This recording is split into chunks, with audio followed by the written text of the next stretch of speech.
right, so thank you guys again for agreeing to be facilitators this year. We've got a good bit to get through today because we want to do a couple things. We want to kind of go over logistics. We want to go over just kind of an overview of where we're going to be taking the kids through this year, and then go through some practicals about this first lesson coming up next weekend. Sound good? Mm-hmm. All right, but before we begin, we'll start in prayer. And the Father, the Son, and the Holy Spirit. Amen. Lord, we thank you for this, your Resurrection Day, Sunday. We thank you that you brought us together. I thank you for these facilitators willing to give up their time to help bring this teaching of life, humanity, love to our teens. Please give us each the wisdom and grace needed to communicate effectively to our teens, a way that will stir their hearts and draw them in closer to you. We ask all this through our Lord Jesus Christ. Amen. Amen. Amen. Son, Holy Spirit. Amen. All right. So just kind of, we'll kind of work through the materials you have there in front of you. As you've seen there, on the first page is the small groups. These may change slightly, but this should pretty much be it, and it definitely should be who your partners are, and then the only thing would change is if we have kids come in or out in the next week or so.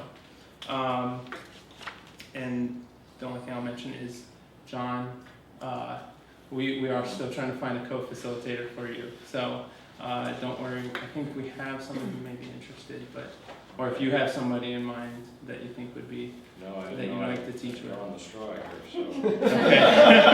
someone's going to have to do it. We had someone. Tell them who they're going to get paired with. That's right. We did have it covered, but somebody had a last-minute commitment come up. So our groups, as you'll notice, are intentionally mixed with our SMOY school kids and PRP students. It's come to our attention that there's kind of been a little bit of division in our parish between those in PRP and those in the school, and we want to be intentional about giving our kids an opportunity to meet one another because we are first a parish, right? And that doesn't matter where we go to school. So that's part of it, and it's something that the kids have responded really well to. I know I mentioned at the parent meeting that there are kids who then come back and they're all going to different schools and stuff, and are sitting together at Mass, or they're coming to youth group things together, and so this has been a really positive experience for our kids, and it seems to work out really well. So, any questions about the small groups? Is it the darker shaded ones are the public schools, and the other Yes, ones are the yeah. SMOY? Mm-hmm. Okay. Yeah, that's correct. So, all right. Okay, moving on to that next page, the front and back there. Kind of an overview of the curriculum as a whole. It's going to take us through 8 sessions. I'll go ahead and tell you right now that the small group format is something we will do pretty strictly through the first 6.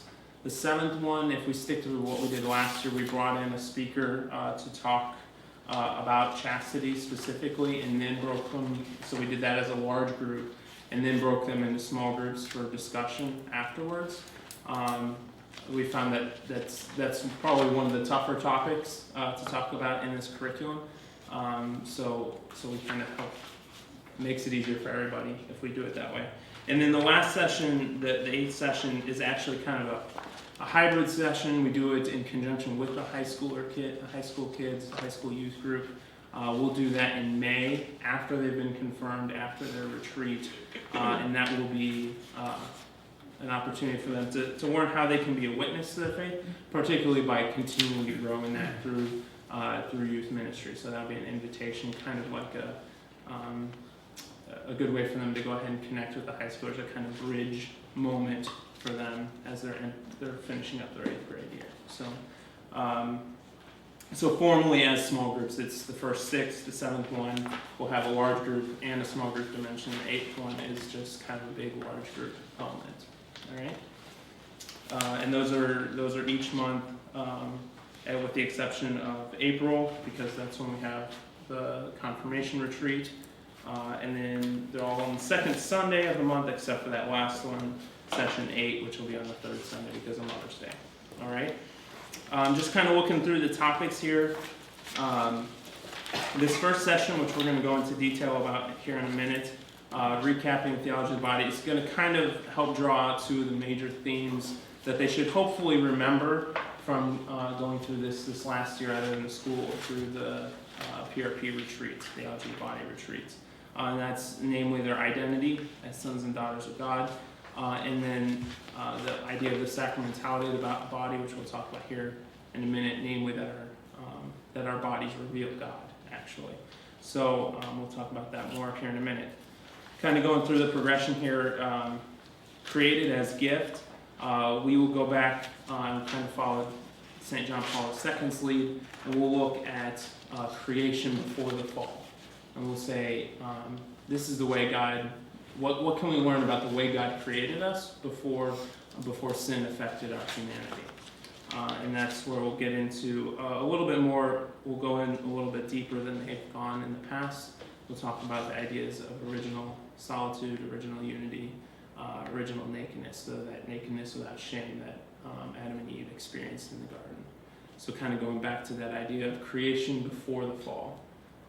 So created as gift. Session 3, redeemed by the gift, taking this up to, okay, we have fallen, now what? Looking at what Christ did for us in redeeming our humanity, helping us to conquer sin. And with that, we'll take another step in session 4, freedom and truth in the gift. This actually looks at how freedom. This one actually is something that wasn't even part of the high school edition. I don't know if you all remember from the parent meeting. I talked about how this is kind of an in-between curriculum between the middle school edition of Theology of the Body put out by Ascension Press and the high school edition that they put out. And this is a piece that Courtney Brown and I both felt really needed to be put in there that really wasn't actually in either, but is definitely a part of John Paul II's thought, and that is that freedom isn't just in doing whatever we feel like, whatever we want to do, but freedom is actually in the ability to choose what we ought to do, what we were created for. And that's why St. Paul calls it the slavery of sin, right? Isn't because there's freedom when we do whatever we want, but freedom when we're able to choose the good, right? And that'll tie into understanding love at a deeper level, right? Love that wills the good of the other, even willing the good for ourselves, right? And that we gain more freedom when we will that good for ourselves or that we choose it. We'll go into that a lot more in depth when we get to it. Which then carries over love is the gift of oneself. So talking about going back to that basic definition of love, to will the good of the other. And that when I really take that to heart, that always ends up leading me to self-gift, either in the form of doing nice things for somebody or the ultimate spousal act in self-gift and spousal love. Or sacrifice, we look to the cross, those points that free, total, faithful, and fruitful, you'll hear a lot in terms of our definition of love as we go through this. Session 6, building authentic relationships in the gift. There we'll take it from, okay, this is the definition of love, to what does this look like in terms of friendship, in terms of the meaning of dating, and what purposes does that serve, right? And how do I go about doing that in a way that builds authentic relationship instead of ones where I'm either letting somebody use me or I'm using somebody else rather than willing their good.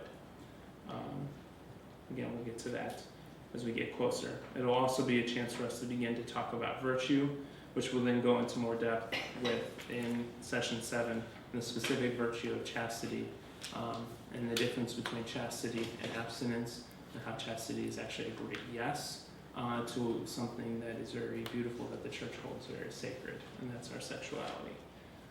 And then finally, called to be a gift is taking this and looking more outward and saying, how do I then live out my giftedness towards other, well, that's going to be in the form of vocation. And any vocation should give me the opportunity to witness to the faith that I have in Jesus Christ, right?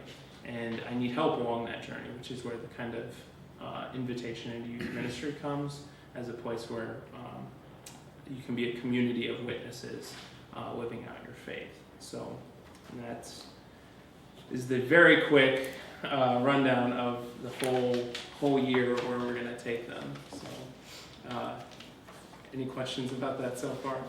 No? Does that seem like a good flow through that? Yeah? Okay. All right. Well, with that in mind, we will jump into session 1, which will get us a little bit more practical into what you all are going to be doing with the small groups starting next week. So if you go there to the next page, page 1 of your facilitator materials there, session 1, recap of the theology of the body. So all of these sessions start off tonight are going to follow a kind of what we call an ecclesial method of presenting, and in that method we always take some time at the beginning for preparation, or what we call calculated disengagement. So it's usually going to have some sort of activity, some sort of game, something at the beginning that's trying to just get them to leave whatever they have going on before they got there, to check out from that and to check in to where we're at here. So if it ever seems like, oh, why are we wasting time on this game or something, there's a reason for that, and that's that we need to allow them to disengage from wherever they were at before, whether it's homework or stuff at home or whatever, even if it was just dinner and the conversation they had with their friends, and really be present in the moment. And also will pay dividends for you, and a lot of times that it gets them talking before you get to the discussion part of the night, and then it's like, and it seemed like you're shoving a microphone in front of their face. No, they've already been talking if we do this activity. So that's the first step, preparation. You'll see, it'll say proclamation. If you flip to page 2, you'll see it as one of the headings. That's our main point for the night, right? That's more for your benefit than them. You don't have to say this is our proclamation. But this is, if there's nothing else they remember from the night, this is what we want them to remember. That our bodies make the invisible reality of God visible, and that our core identity is that we are sons and daughters of God. If they remember nothing else, that's what we want them to walk away. That's what the proclamation serves. Explanation is exactly like it sounds. It's kind of drawing out the main points from our proclamation. Application, if you flip all the way to page 7, you'll see application. This is an opportunity to take what we've been talking about, what we've been discussing, and for them to process through that and either do something, apply it to their lives, make it relevant to where they're at. And finally, celebration, which can take on, application and celebration can take on a number of different things. Usually, there'll be an activity between one or the two of them, or maybe both. But celebration will always end in a time of prayer and thanksgiving for the good news that we've learned through this time. All right. So flipping back to the beginning, you'll see there, bottom of page 1. There's prayer. There's a prayer included, which the kids will have on their handout as well. So feel free to get them involved with that.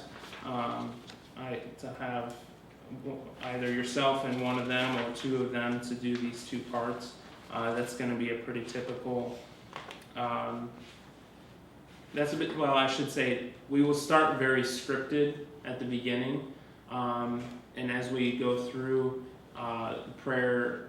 We'll change up the format for prayer, hoping that they'll also be learning something about just different ways to pray. It's something that our kids don't always get an opportunity to see, a lot of different ways to pray. So you'll see kind of some variance as we go through, with less and less being scripted as we go along, and just giving them a chance to respond in prayer. But right now at the beginning it would be very scripted. All right, so you'll also notice as we're going along that there's suggestions for about how much time to give to each of these, so that so that the whole thing fits, and that you're not spending too much time on one thing or blowing through and you get to the end and now you've got a whole bunch of time left to kill. It's set out for 90 minutes, so that hour and a half we have from 7:15 to 8:45. All right, is how that's scripted out. I have one quick question. Yes. Are the supplies going to be in the classrooms for us? Yes, that's a good question. The supplies will be in the room.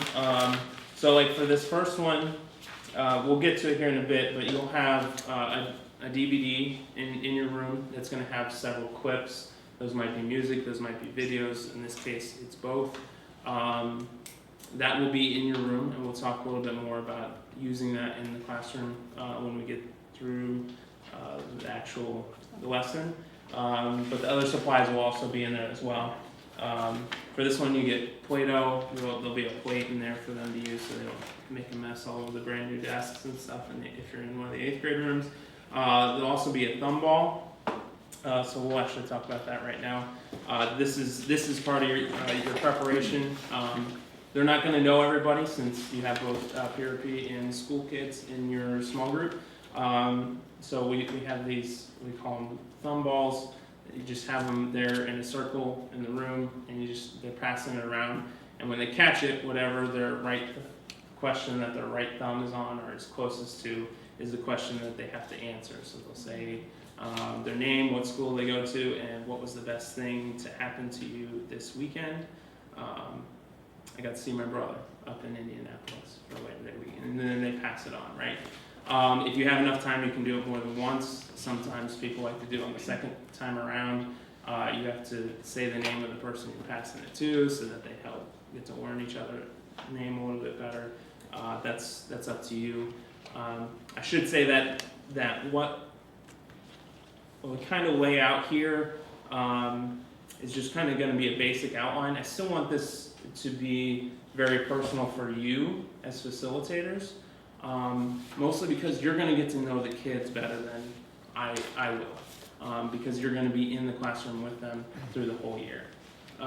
So as you're going along through this, not so much probably with this first one, but as you get to know the kids, you'll be able to say, well, maybe this is how I'll approach this part of the night, because I think that will really connect with my particular kids. So also as we're going through these meetings, probably not so much with this first one, but with ones to come, if you have other ideas of how to present it, feel free to share those so that you guys are also helping each other come up with ideas. The idea of me doing the training isn't to say this is down to the very letter of how you have to do it, but is to give you enough information that you feel confident taking it, assimilating, making your own, finding that way that will best present it to our kids. Does that make sense? Okay. Where are we doing this? We'll be in the school. We'll start off in the multi-purpose room where dinner will be available beforehand if kids want to come for that, or if they were at the 5:30 mass. That way they can just stay, eat dinner. From there, we'll dismiss them as small group to the classrooms throughout the school. And Denise will have those assigned to you. So. And we'll go over this a little bit more in logistics, but if you can be here early for this first one so that you know which classroom you're going to be in, Denise and I will both be over there helping you, direct you to that classroom. So those haven't been assigned yet, just because we need to make sure technology is all set One together. group per classroom? One group per classroom, yep. I was thinking about a soccer ball going all over the place. Yeah. With multiple groups together. Right, no, yeah, you'll each have your own classroom that you'll be in for that. That's a good question. Are we upstairs or downstairs? Probably Or we both. walk over? There's 15 small groups, so I think we'll be both. We try to start with 8th grade classrooms and work backwards, so you have appropriately sized chairs in your room, and so that you're not in the kindergarten room sitting on stools. So, yeah. So, all right. Great. All right. So. Moving in, so we already talked about proclamation, those 2 points that we want to really hammer home that our bodies make the invisible reality of God visible, and our core identity is that we are sons and daughters of God. The explanation is going to take more of a discussion and kind of a question and answer format. You'll notice it's very kind of Socratic method of trying to help lead kids to the answer. It's we found it works pretty well with this material, and the kids are kind of getting to that point where it starts working with them too. You'll get some blank stares, and that's okay. Some of the questions are going to be like that. How would proclamation take 3 minutes? Proclamation is going to be, you might have, it depends on how you want to do it. If you want to kind of say, hey, tonight we're going to be talking about, kind of reviewing what you guys remember from last year, or you may even ask them, do you guys remember going through theology of the body last year? What was your favorite part? And then say, but specifically that our bodies make the invisible reality of God visible, and that our core identity is sons and daughters of God. We want to repeat that as much as we can so they're hearing it often, and this is that first time to say it. So 3 minutes is just, again, it's just suggestions, it's just guidelines. It may be shorter than that for you. I certainly wouldn't think it would be longer. So, okay? All right.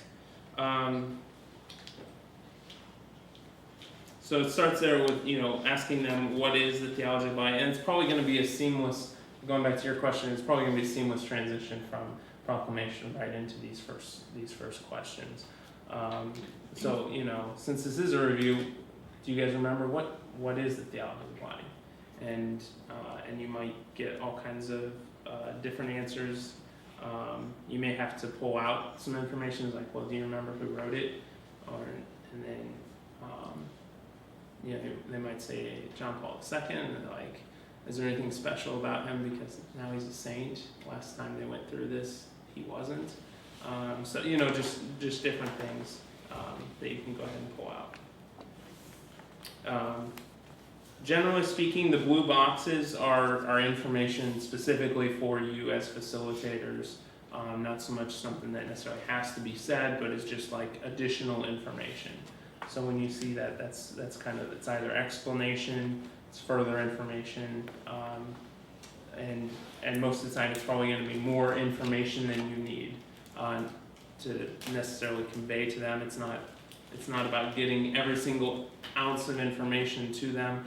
We definitely want these major concepts, but we definitely make sure we're equipping you guys with more than enough information so that you'll know what is going to help you connect with your kids. All right. Top of page 3, you see a human experience promo video. That'll be one of the videos on your DVD. It's essentially a trailer for a movie called The Human Experience. But we try to find things from media, from culture that they may or may not have heard of, or things that are just well done that can help draw out some of these questions. So the movie is about, they go around the world to the tribes of Africa, to Asia, India, and even to the streets of New York and different things, trying to asking these questions about what does it mean to be human, what is this human experience like, and why is it so different for so many different people. It's kind of the premise of the movie, right? So you'll see a lot of poverty, there'll be a brief reference to like wars going on in the world in the video, and which helps pull in these questions and give kind of context to these next questions about what does it mean to be human, what does it mean to be created in the image and likeness of God, and so you're probably going to get, like they said, some blank stares for a little bit, It's okay. I challenge you not to be too scared of silence. We're trying to. It's something our kids are kind of scared of, is silence, and actually small opportunities to challenge them in that is okay, and actually encouraged. All right. But we want. This is supposed to be setting the scene for the rest of what we do here, and we're leading them to these thoughts that are in the blue boxes there. So that they are a unique and unrepeatable gift from God, that we were created by love, to love, for love. So you'll see those answers in there. Number 4 has body capitalized. Is there a reason for that? Is that theology of the body?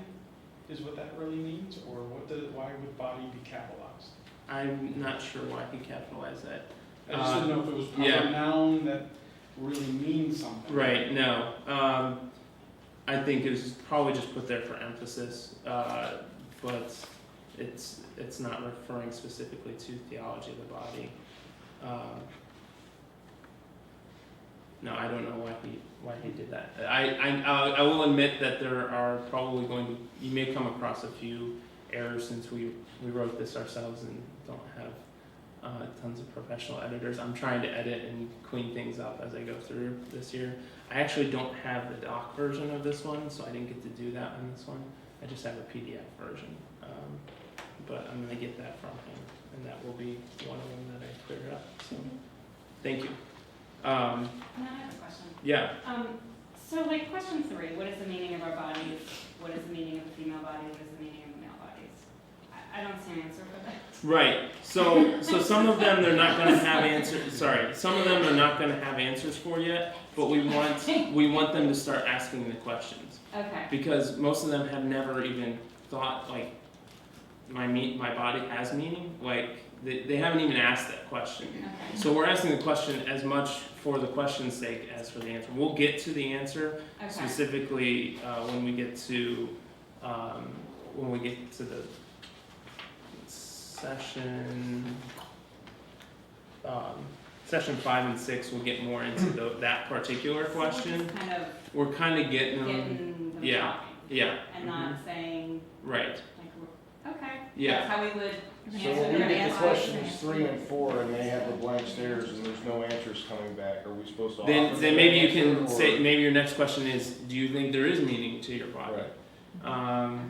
And I say, yeah. And it's like, well, what might be the beginning to an answer of that? And then it's like, have you ever thought of that before? You know, I'm like, well, no, I haven't, you know, or, which will lead well into the questions about, well, what do you think culture is saying about it? Sometimes when they don't have to speak for themselves and they can speak for what somebody else, in this case culture, is saying about it, it's a good way to keep the discussion going. Okay? So are we supposed to ask all of these questions?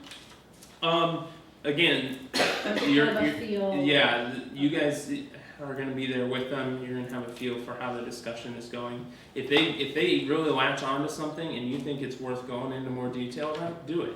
If it's a complete tangent, bring it back. All right, and these questions will help you do that. It isn't. Again, there's going to be more here than what you're going to need to fill that time. So. Maybe not with this first one, but as we get deeper in, and the more you get to realize where your kids are at, the more you're going to be able to have those discussions that are the ones that they really need to have, and you'll know which questions you can skip, you know, which questions are kind of going to be repeating themselves. All right?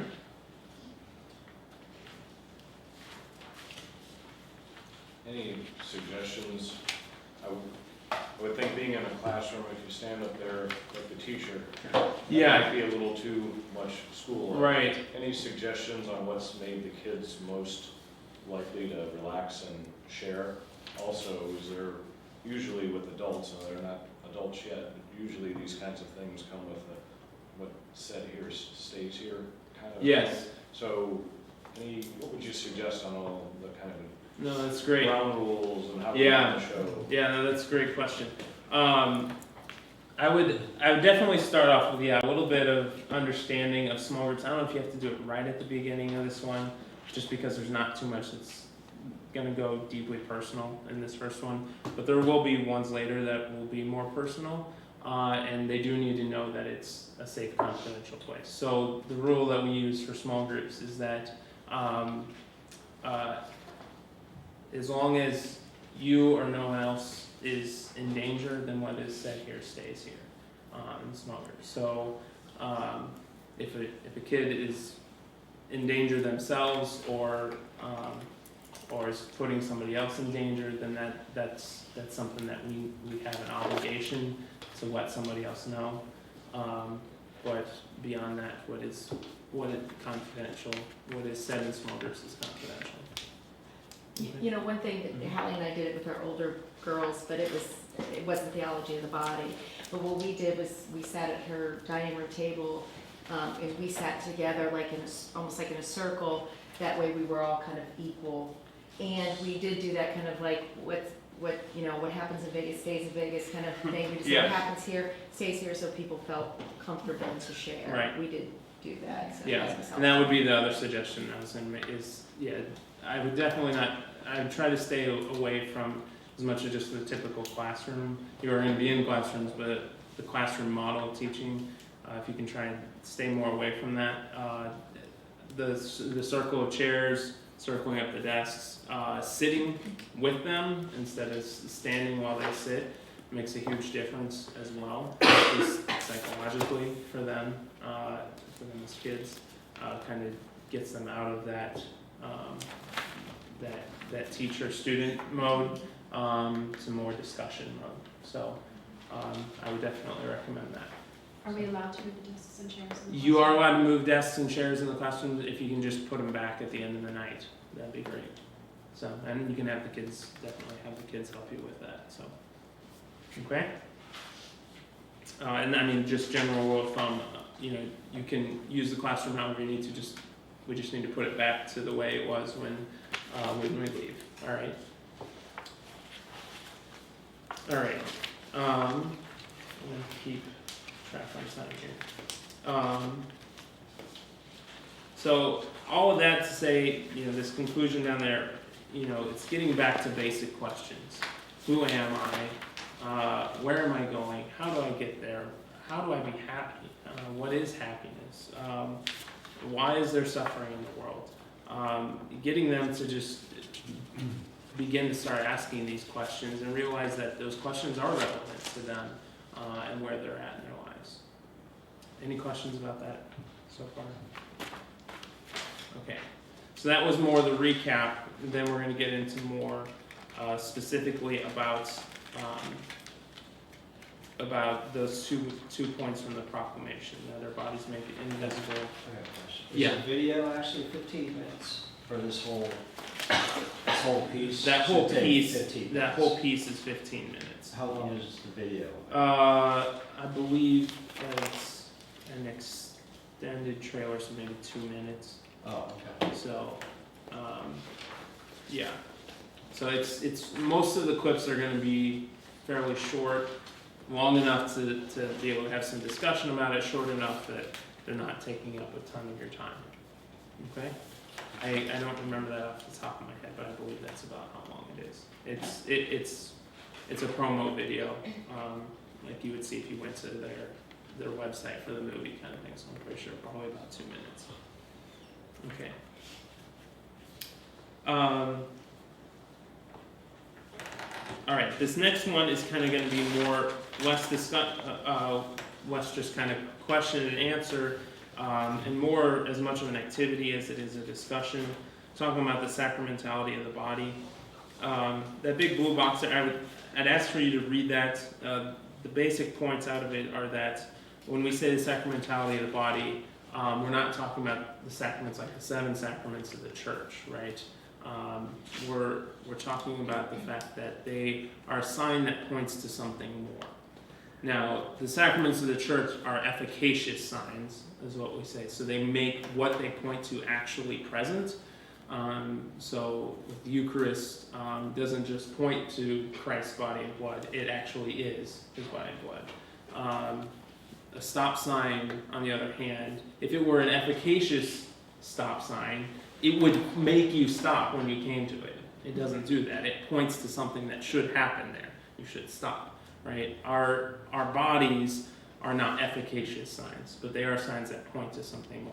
Because they're created in the image and likeness of God, our bodies point to the reality of God. And we'll be unpacking that whole thing, which is basically where John Paul II started when he realized God took on a human body.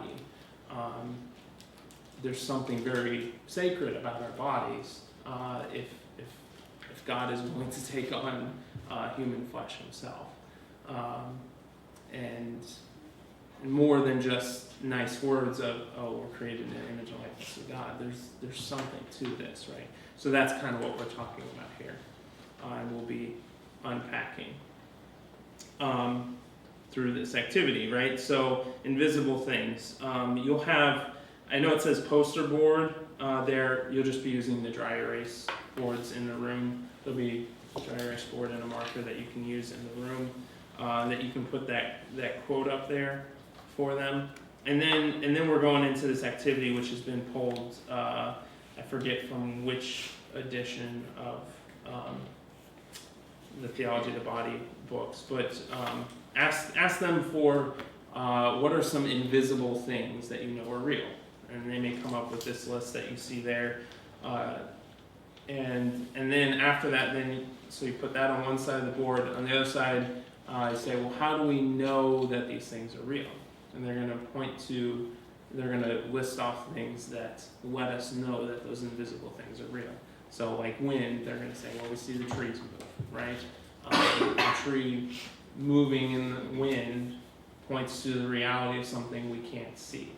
And then you get down to this explanation, which is where there is one thing you'll need to bring with you, if you can.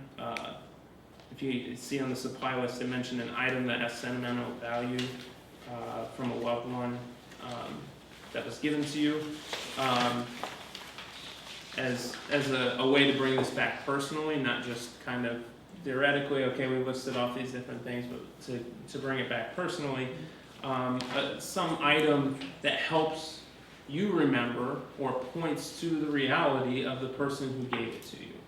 A lot of times for people, this is a gift from somebody who's now passed away, such as the example here that Courtney gave is he has this hand-carved wooden, small wooden chest that his grandfather gave him that he had carved by hand.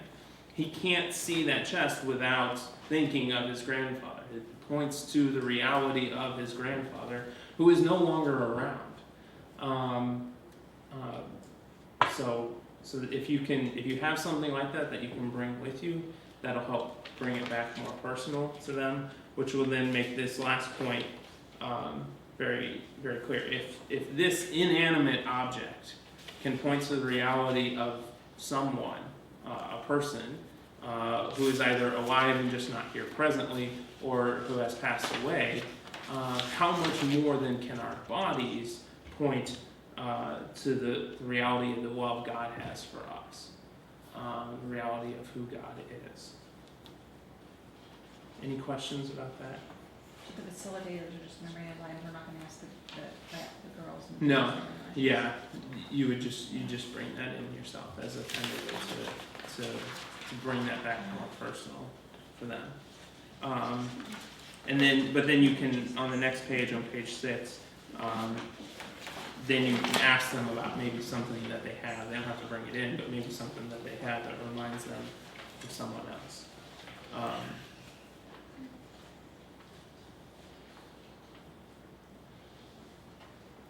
And then that last question, how does our body make visible the invisible reality of God? That answer is there. You'll have to find a way to make that appropriate to them.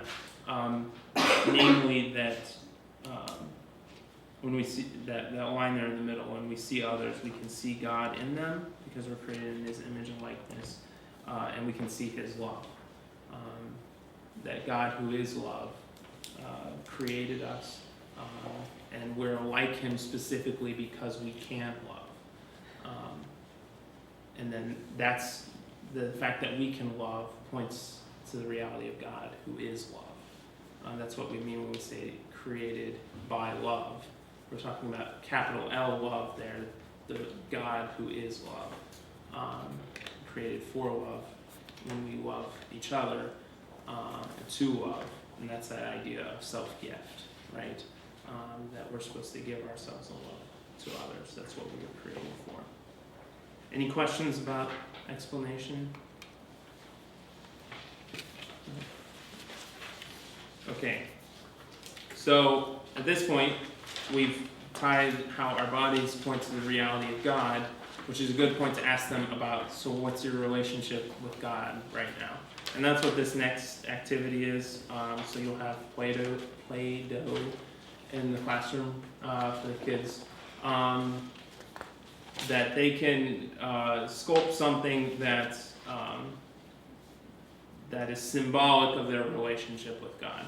So you can kind of help get them started with this and using some of these examples here, or if you want to do one yourself ahead of time when you get here, and show it to them and explain why that's symbolic of your relationship with God. Some of them that they have in here is like that first one, I made a light switch because my relationship with God is on and off. So just, challenge them to be honest. And it's like, hey, maybe your relationship with God isn't that great right now. How would you characterize that? Right? And what's, you're going to get a lot of churches probably too that just, they haven't, but you may get some really awesome ones too, like some of these that are in here. So maybe challenge them to find something different that they can do. All right, questions about that? Okay. All right, last, we get into celebration, which is going to actually allow us to talk about our last point. And that's that our identity is as sons and daughters of God. So some of them may remember this from when they went through it, but when you ask them, how would you define yourself, what do you think they're going to say? What are some of the things that they're going to say? Yeah, Something like that. they're going to list off some of their talents. They're going to give you their name, probably, right? What else? Physical characteristics. Physical characteristics, yeah. Age. It may also give you relationships. Family role. Yeah. So like, I'm a brother. I'm a sister. I don't know. I'm one of 6. They're gonna define themselves in terms of their relationships. And then we want to show them the Lion King clip. Which I'm not sure we quite have enough time. Actually, I was thinking about actually showing it to you. I'll just describe it real quick. It's the scene. Simba is grown. He's out in the jungles. He's out by his own. Rafiki, the monkey. Is this ringing a bell for anyone? Okay. All right. Good. I'm not the only one. All right. It comes and finds him, and he says, you knew my father. And he's like, correction, I know your father. And he's like, no, he died. And it's like, wrong, I can go show you. He takes him, and then there's the whole singing with the big talking cloud of Mufasa, right? And he says, you have forgotten me. And he says, no. And he's like, you have forgotten yourself, and so you have forgotten me. Which is really the line that we're going to pull out for the sake of talking about identity, right? You have forgotten yourself and so forgotten me. When we take all those things that they use to define themselves, right?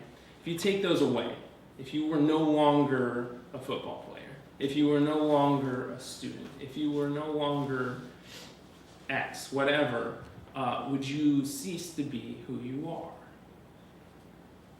I was like, well, no, I guess I would still be around, right?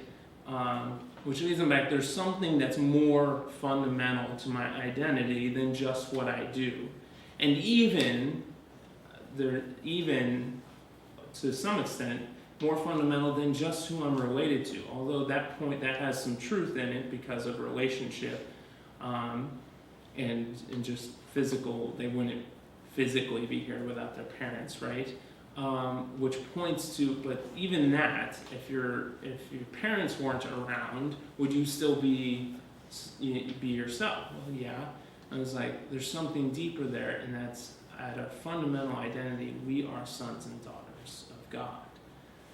And that's the one thing that if we are not that, then we do truly cease to exist. We truly cease to be who we are. And if we forget that, have we forgotten the Father?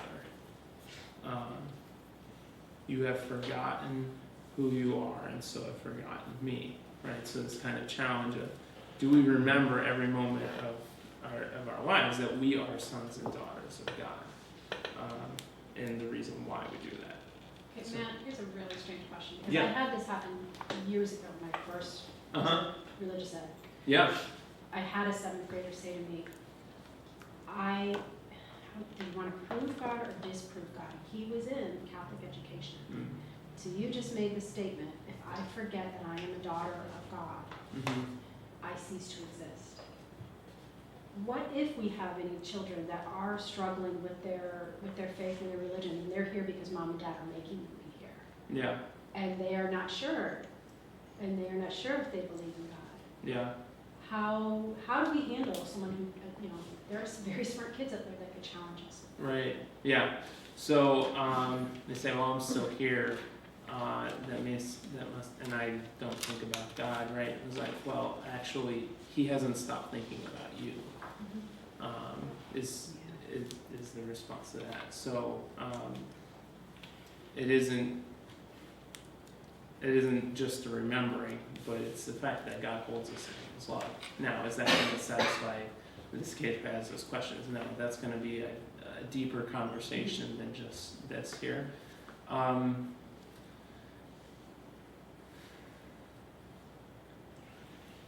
You're going to have to use prudence there to know how much you can say in the moment without it becoming a huge tangent for the rest of the class.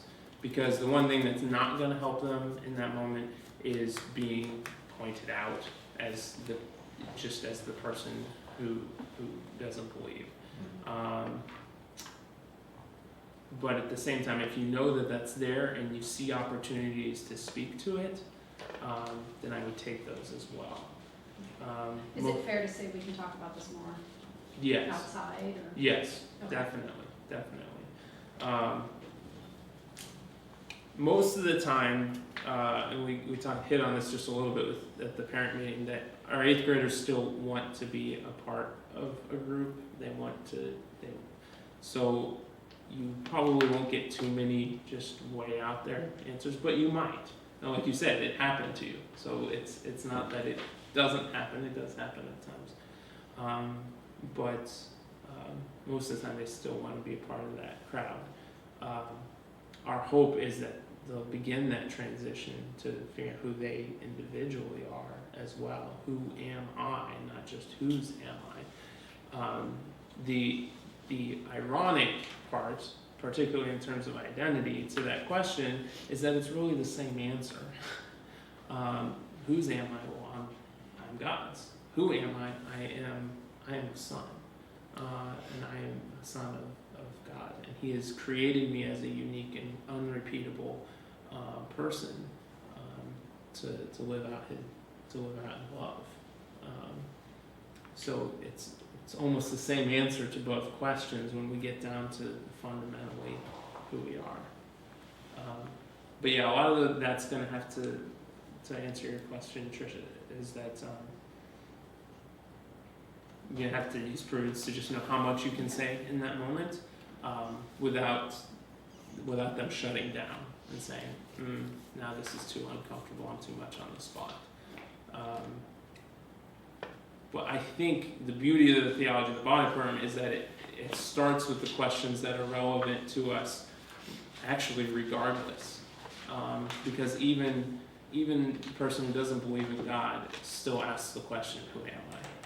They still ask the question, where am I going? Still ask the question of what should I do? They're still asking all those same questions. So even pointing out the fact that regardless of your belief in God or not, we all still have the same questions, maybe a light bulb moment for them, saying, I hadn't really thought about it, because they may have already defined themselves as being so different that this is completely irrelevant to my life. And just even if we can just show them that, no, even the questions we're asking, even though our faith is in different places, the questions we're asking are still the same. So, yeah, no, that's a good question. Okay, any other questions about the clip or about the identity piece? All right. Kind of the closing prayer is going to take the form of a reflection on a song, which will be in the form of a music video, also on your DVD, from 10th Avenue North. You Are More. And those lyrics are there for you if you kind of go over that, maybe pull out a few things that be prepared to talk about in terms of identity. But kind of hits to this point of more than just how we would define ourselves, more than the choices that you made, more than the sum of your past mistakes, more than the problems you create, you've been remade. So that part of you've been remade is going to actually point us forward, actually to lesson 3 about how Christ has redeemed us, redeemed the gift that he has already given us. Okay? Questions about that? All right. Page 10 has announcements and kind of things to go over with them. If they can bring a copy of their baby picture, we will be using that for a future session. So if they can bring that with them next time, that would be great. After page 11, I gave you a copy of what the students are going to actually be receiving, so that you'll know exactly what they're looking at as well, which has the prayer, has the lyrics for the reflection on the song. It then also has some relevant reading from the high school edition that will kind of help prepare them for the next lesson. So that's part of their assignment, is to go over that before the next session, as well as do the worksheet, which you have a copy of. You actually end up with 2 copies of it because it was part of your packet, but then also I gave you theirs as well, which they need to do with their parents and then bring back with them next time. Okay? Would you like us also to participate in bringing baby pictures of us? I think that would be great. Okay. Yeah, if you guys And if I like to officially do do that. not have a single baby picture. You must have been the youngest of a very large family. Yes. I just make one up. Yeah, there you go. Yeah. Painted a lot, what's made it look a little damaged and everything. Yeah. Blindside. They do his graduation. Make it black and The white. Blindside. Yeah. And they, at his graduation, they put Oh, up yeah. this picture, and she's like, "Where did you find a baby picture?" I pulled it out of a Gerber catalog or something like that. Anyway, all right. A few logistic things to go over. Are there any questions about the content before I get into logistics? I'm sorry. Should I ask that first? Okay. If you do, as you're preparing with this week, and you have questions, please feel free to call me, email me, stop by. And I'd love to talk through those with you. All right. Do you recommend a closing prayer? So if you want to wrap up that reflection on the lyrics with just even some sort of short closing prayer, maybe even just like Glory Be or something. Yes, that'd be perfect. All right. Okay. So logistics. Sunday evening, 5:30 mass. We put that out, just recommended to the kids. They don't have to come. We definitely still want them coming with their families. You all are more than welcome to come to that mass as well. Afterwards, we bring in pizza for them over in the multi-purpose room. And then the other kids who weren't either at mass or didn't come for dinner are just supposed to be here before 7:15. For this first one, we'll announce the small groups from there and send them with you. So if you can be here early so that you can go figure out where your classroom is, we'll have those for you and help you get there. Make sure that it's set up the way you want it, the media is ready to go.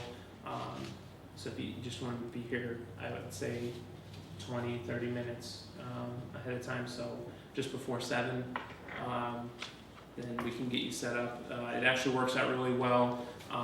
We don't have high school youth group next Sunday, which a lot of times I'm trying to get you guys started and get high school youth group started at the same time, but this next Sunday we don't have high school youth group because we have a Saturday evening event, so I'll be around and be able to help make sure things get started smoothly.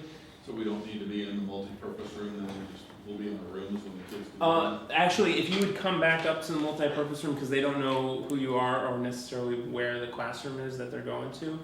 So if you want to go down, get it set up the way you want, and then come back up before 7:15, so that way we can say, you, and you're with Mr. Malk. So, all right. I'm sorry, Matt. Yeah. So will the assignments and all the information for where we're supposed to go, will that be like in the lobby over Yeah. there or over here? Over there. Denise and I will be in the lobby to meet you as you're coming in. And that way, if you're at mass, you can grab a piece of pizza, take it with you, and get you down to your classroom, make sure everything's set up the way that you like it, and that it's all working fine and all that. And where will the parents pick up the kids? The parents will pick them up right back in the multi-purpose room or right here in the circle.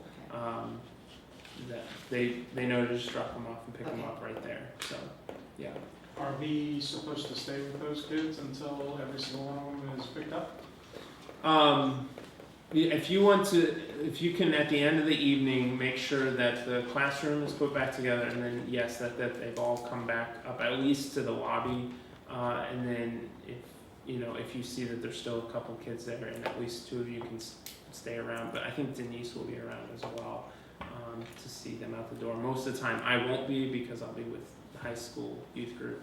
I haven't figured out by location yet, and when I do, it's gonna be awesome. But until then, that's kind of how we'll run that. Most of the time, as soon as it's over, they're getting on the cell phone saying, "Hey, Mom, where are you at?" And they're already walking out the door. So, but yeah, we don't want to just leave them down in the classroom for sure. We'll let her bring like any water or snacks for them, or is that not? Yeah, if you'd like to. Just again, you just need to leave the classroom how I found it. So in terms of the snacks, if it's going to be a lot of extra cleanup, just to keep that in mind. So, but no, Will there be just definitely. pizza and a drink? There'll be pizza, cookies, and drink for them. Make them earn their snack. Yeah, yes. I know some people like to bring candy to just to help get this brag discussion going. What's that though, does anybody have allergies, do we know? That is a good question. I would stay away from anything with nuts, because the classrooms I know the classrooms are all peanut free, so we need to respect that when we're in there as well. That's a good question, thank you. Is the pizza every week, every time before, or just the first one? It is pizza every time, so. Isn't there a hospitality group that's Yeah, gonna be here for every session? yeah, so there are parents who are on a hospitality group that will be helping with the setup and tear down and serving of the meals. So will they bring snacks that we can take to the classroom? The way we've been doing it, we've just been having them eat their cookies or whatever with them. We haven't been providing a snack to take back to the classroom. Okay. If they want to take, wrap up. If they don't want to eat their cookies right then or whatever, want to take it back with them, then we can do that. We're gonna have name tags in the room. I can do that. It's actually I'm not gonna remember these names. okay. Yeah. That's a We'll good idea. we'll make sure that their name tags. That is a very good idea.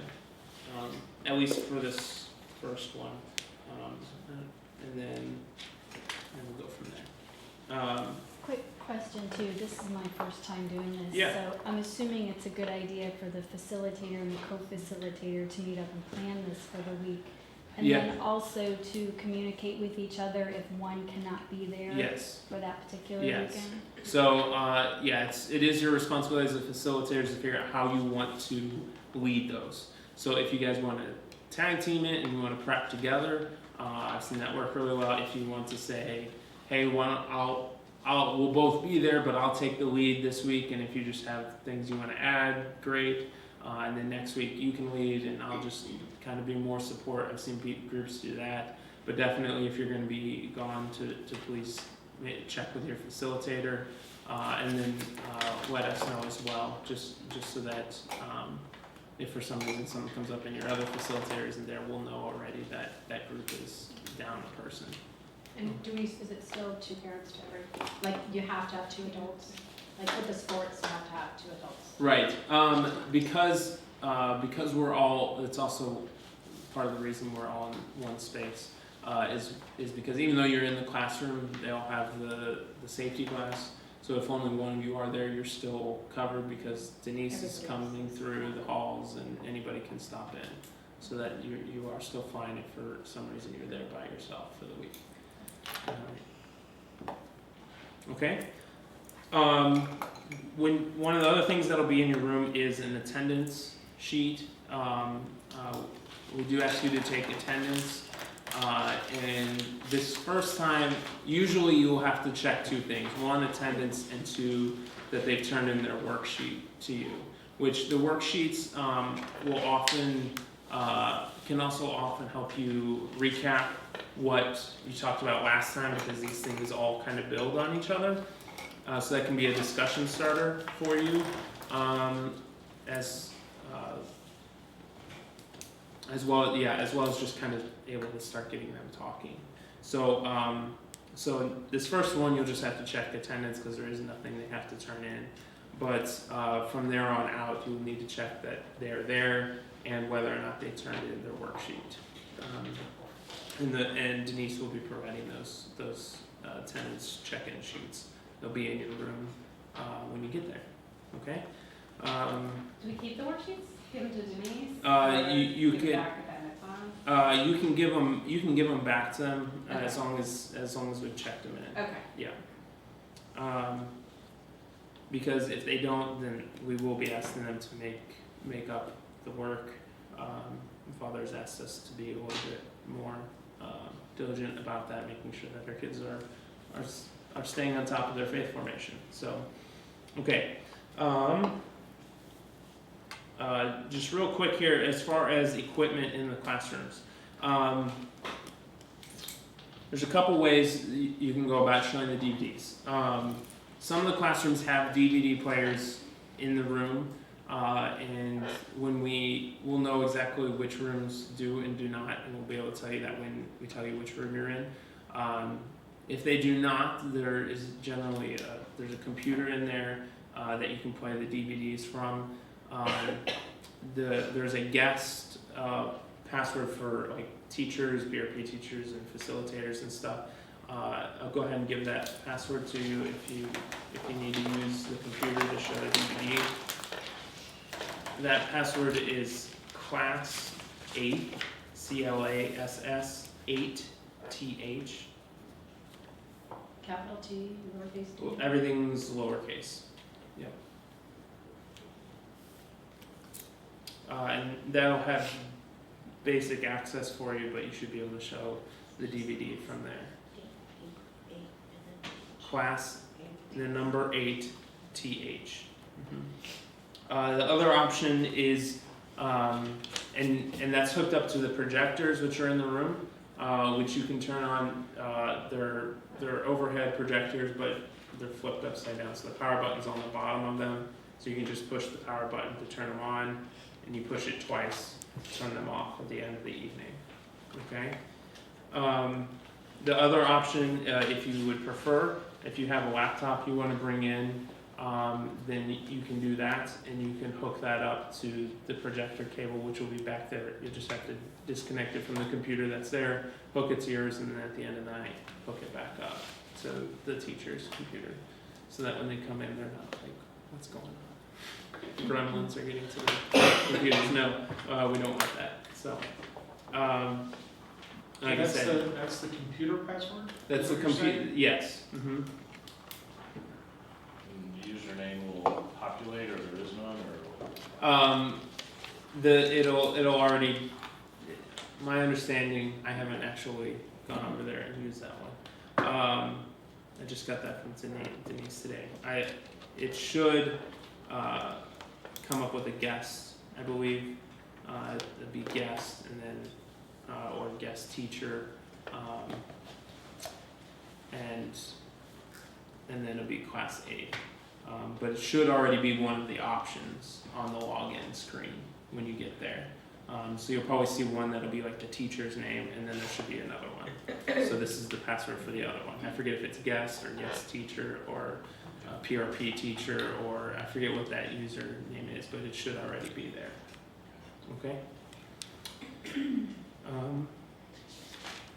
think I talked about how all that's in there. If you guys want, we do have a couple recordings of last year's facilitator training. Courtney Brown, who wrote the curriculum, actually came in and did the facilitator training. If you want a copy of that, if you feel like you need more information, I have a couple copies of that. It is a little bit longer. I will be sending out this recording as well to everybody. If you want to go back and look at that, you can do that. But I do have a couple copies of that here if you do want that. That's all I have. Is there anything you guys have questions about? We're not gonna be able to make one of these training sessions. How do we get the handouts that you are providing in this? Yes, so I will, because I've had several people miss today, I will probably after each session, send out a recording to the people who couldn't make it, or I may send it to the whole group, as well as a digital copy as well. I would like for you guys, the hesitation right there is that I say that, and everybody's like, well, I'll just wait for the video and the digital materials. These trainings go a lot better when you guys are here to ask questions. So if you can be here, please do. But if you can't, then I'll record them and send them along with a digital copy of the materials that you can print off at home. Just as an FYI, next month's is mother-daughter. Mother-daughter's event is from 3 to 5, I think. Okay. Right? So a bunch of us moms. Okay. I'll be out of town next week, so I won't be here. Who's your facilitator? Who are you with? I don't know, Eric has multiple, he's out of town for the next 6 weeks on a project. And so he's he leaves like Sundays usually. Okay. So he's gonna be struggling to get here this week, this one and the one in October as well, so. Okay. We're gonna be relying on your digital copy for sure Okay. next month. Okay, but you'll be able to be there for the actual small For group. the actual small Okay. groups, I have no Okay. issues, I'm certainly it's gonna be able to for make, I know I can't make next training session. Next training session. Okay. Well, if we have a lot of conflicts, I may look at an alternate time to do the training. I can and I'll- also I'll ask get you that. that Super Bowl Sunday might not be the best time to do a training. Oh, did I put one on Super Bowl? I may not even be in the country Super Bowl Sunday, so we may have to move that one. I just found out about that. I may be in Honduras. So, but yes, I'll look at those in particular. There's one other one. You might Okay. wanna look So I need to look at October, February. at. Is it November? Don't we have a small one, November 2nd? Yeah, because that's the school, we have a 4-day weekend that weekend. Okay. So, like, we have And Friday we'll and get Monday November. off. Oh, the Okay. People might be out of town. That's a good one. Okay. 4-day weekend. But Friday's Halloween. Well, I know. October is Mother Day. Okay, thank you all very much. If you, I don't want to, some of you to go, we're getting ready for mass here as well. There was a sign-in. If you didn't get to sign in on that, it'll be right here. If you could do that before you leave, that'd be great. Thank you all again, and like I said, don't hesitate to ask if you have questions.